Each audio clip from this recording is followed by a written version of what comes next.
Hi, this is Mark Sinakori, and now I'm going to be talking about my experience working on Grey's Anatomy. I was a regular hospital staffer on there, and it was the show that I got to work the most on as an extra or any kind of featured performer of any sort when I was in Los Angeles, working on television and film, in the TV side of things, that is. So in 2005, I moved to Los Angeles, and I didn't know anything about extras. I didn't know anything about that until I went when I worked at CBS in Hollywood. Some of my friends were going, "Oh, we went to Central Casting." I'm like, "Central Casting? That kind of sounds like Central Catholic, my high school." No, no, no, Central Casting. It's where you go to get extra work. And I'm like, "Extra work? Oh, yeah, you know, the people who sit at tables, people who walk across the scenes." I'm like, "Oh, I thought you just filmed that, with people just walking by."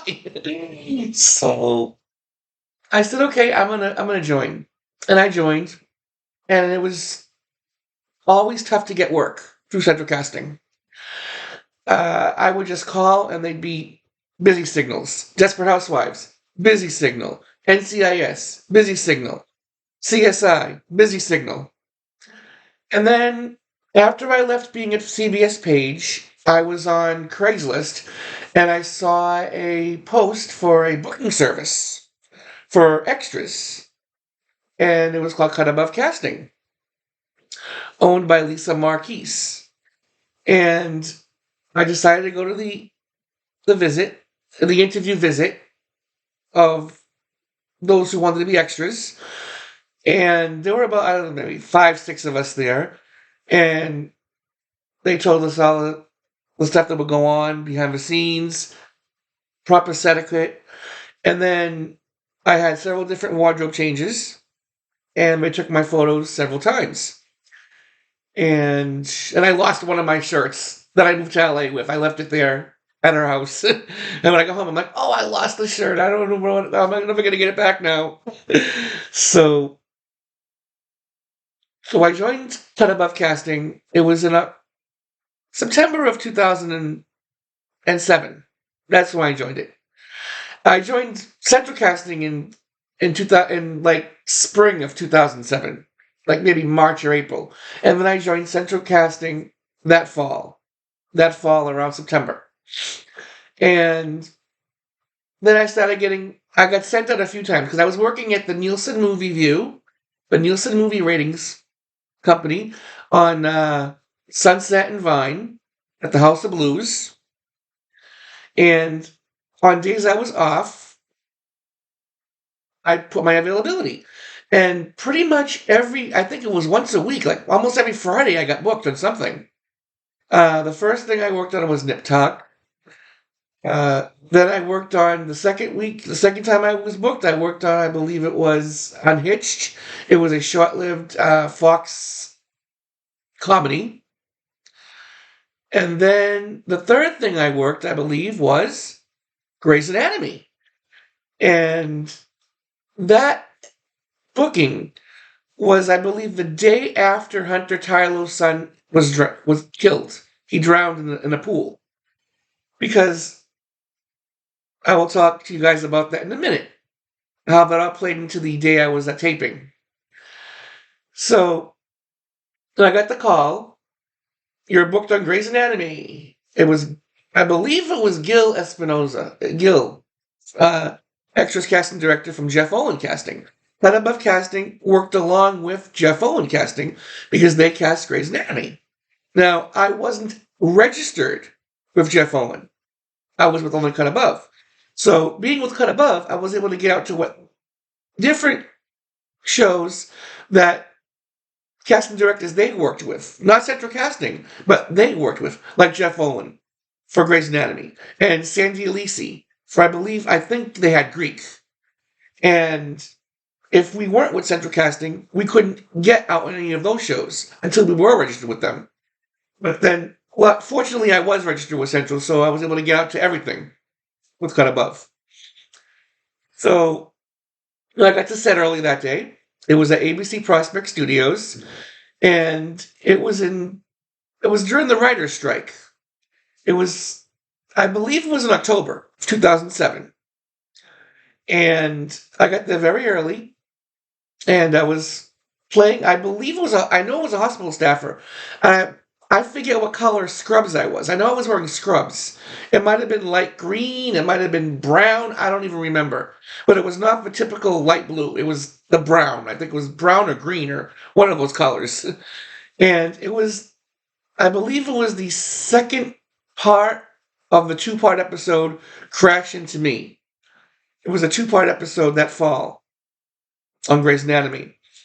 And I was on set, and while I was there, I talk with people there. I used to work at CBS, boasting all the stuff I got to work, I got to work with Bob Barker, his last episode, at Price is Right.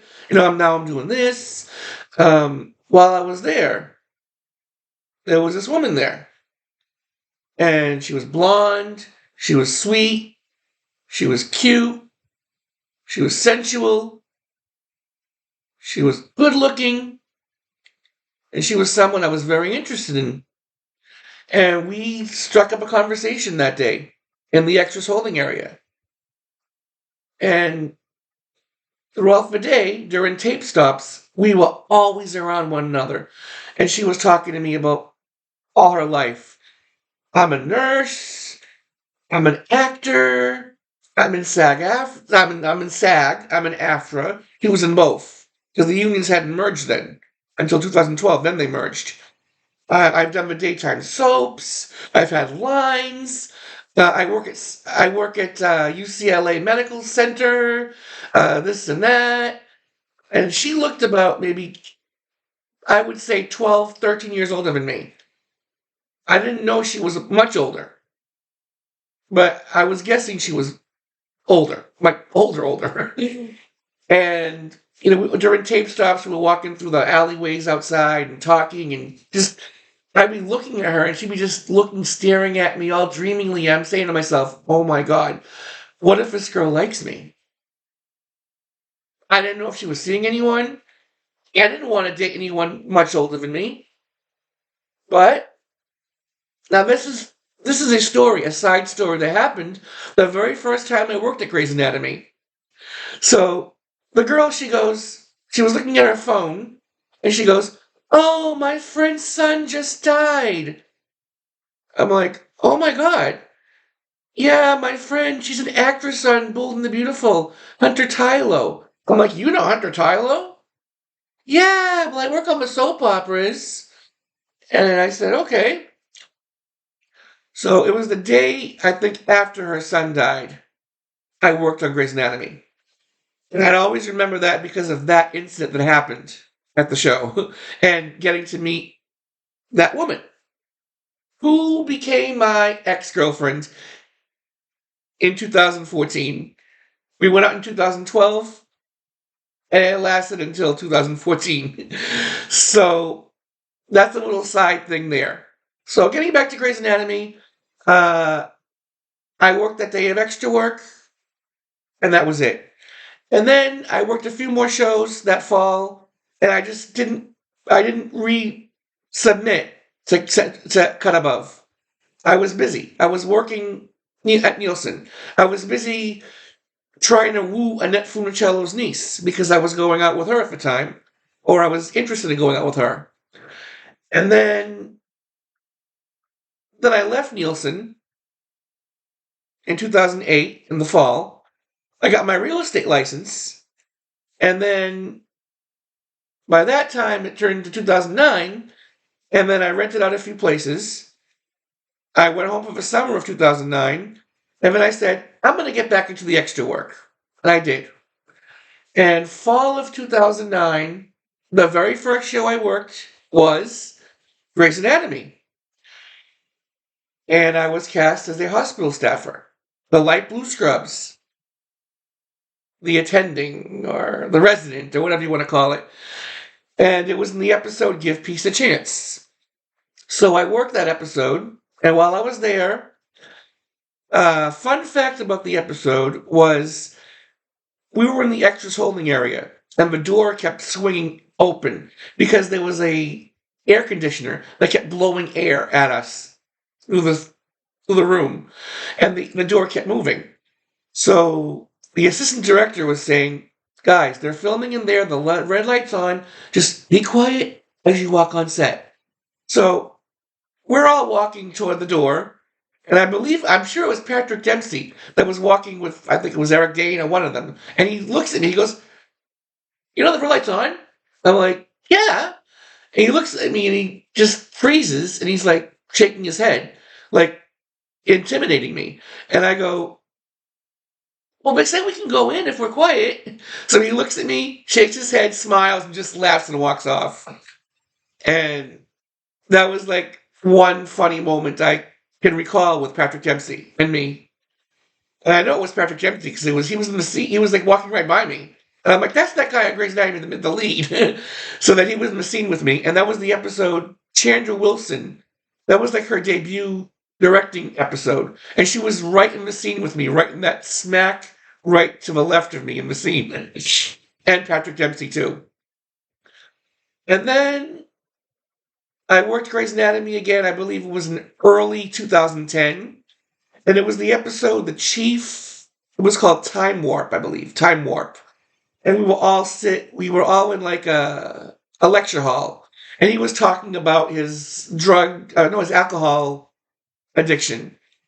And we were all in this theater. And I believe it was at the VA hospital. I think it was the VA hospital in Van Nuys. I think it was there or somewhere. We went to the theater area. So we went there, and that was another episode I worked.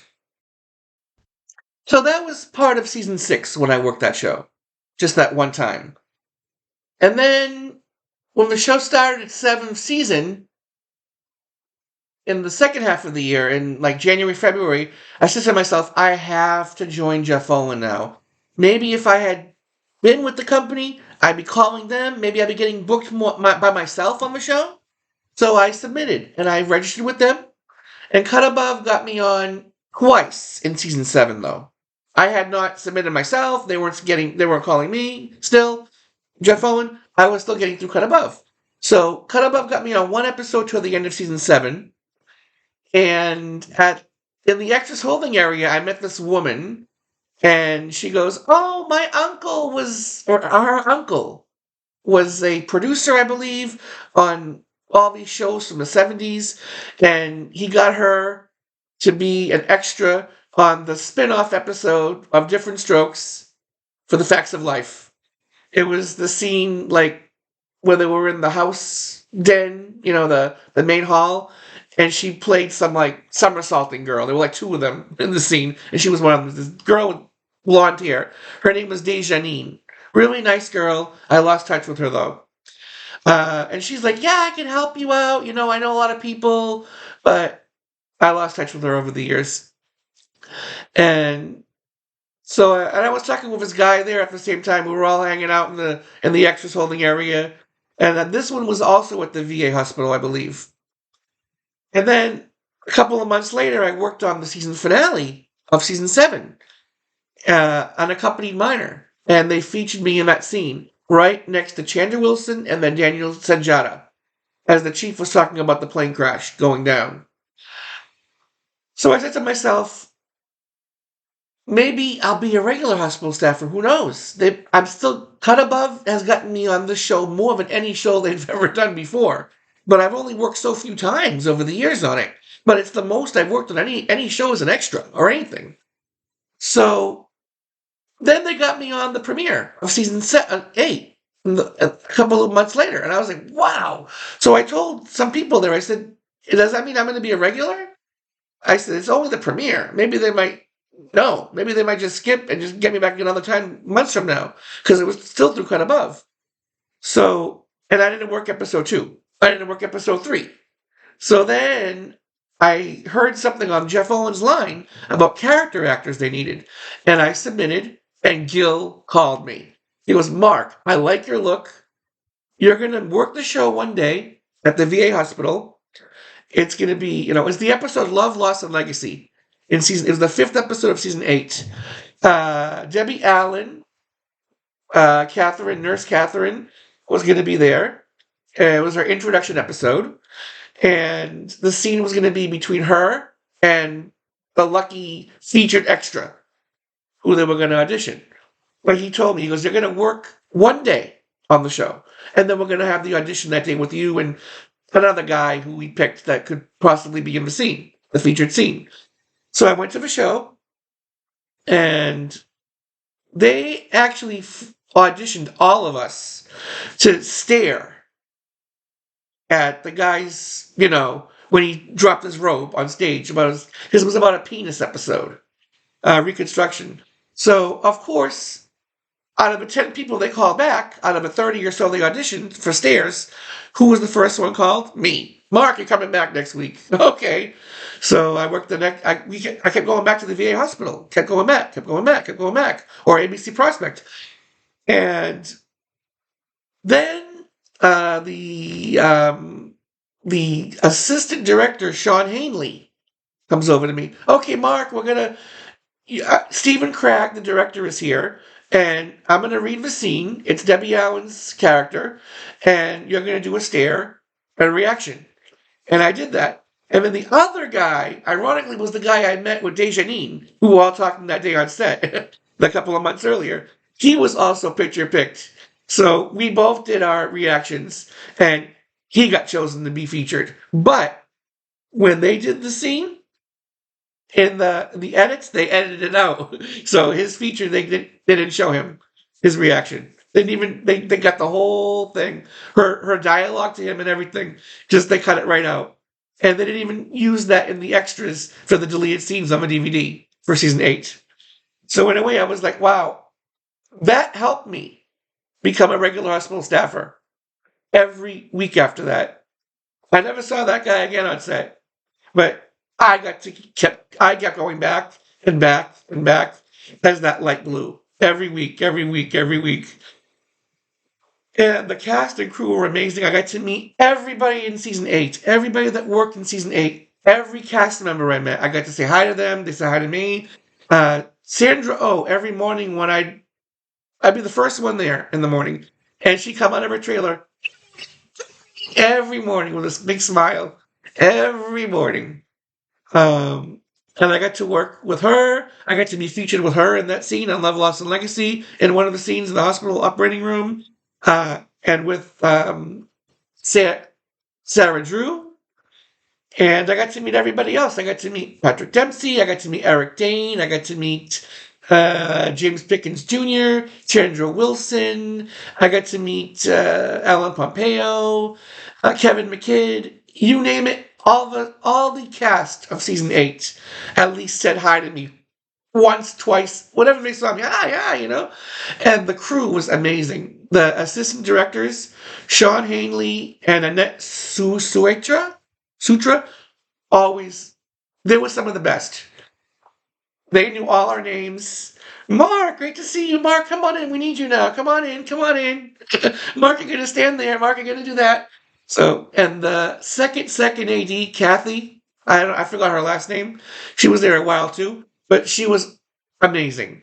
And so was the prop woman. This was during season 8. Prop woman she had I believe she was from England, because she had that accent. Hello, love. She was always there, always very nice. And then I got to meet other people there. I got to meet other extras who had been there for years. I got to meet this guy named Steven, who was I think he was Chinese. And I got to meet a guy named Jesse. I think he was Japanese. And then Zoe, she was from Greece.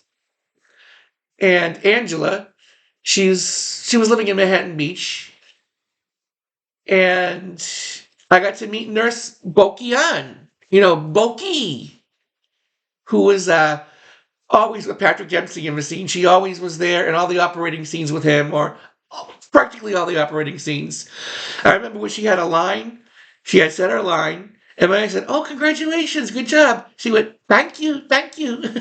So I got to meet Nurse Bokian. So that was season 8, and then toward the end of the season, I joined AFTRA, and then SAG-AFTRA merged, and it got so much harder to get work. Gil called me. He said, "Can I book you today?" tomorrow? And I said, I'm in the union now. Oh, well, I'm going to see what I can do. And he got me on the second last episode of season 8, where they had that party because they passed their boards and we were all like dancing and everything.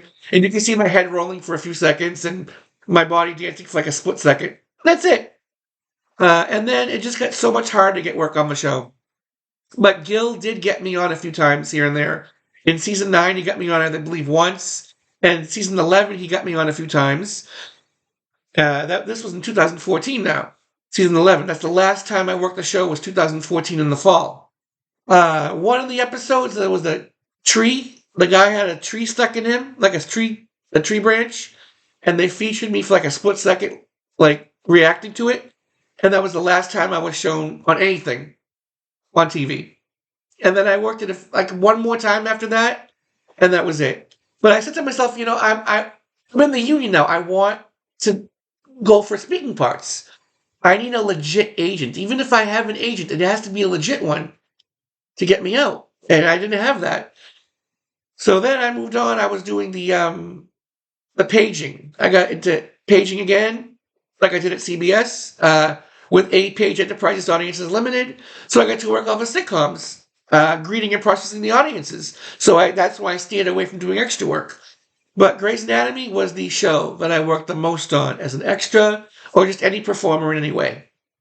And I have these amazing memories of the show. The craft service was the best. Full of cakes, food, snacks, drinks, sodas, coffee, you name it. I always stayed away from the cakes, though. They'd always bring in pizza if we worked late at night. Some of the cast, they'd bring in food trucks. Kevin McKidd rented out a Frankie truck one time for us. Indian Frankie wraps. And the last time I worked the show, I believe, I got some sad news. I was talking about people I knew on set. And I said, oh, there's this guy, Steven. You know Steven? He's Chinese. Oh, I know him. The girl goes, do you know Jesse? And I said, yeah. And she said, he passed away not too long ago. Apparently, Jesse had cancer in 2014, in the fall. And he worked up until like a couple of days before he passed away. So, but I have all these amazing memories of like the show and the cast, the crew, and the people I met. And there's some memories I will never forget for the rest of my life working at Grey's Anatomy.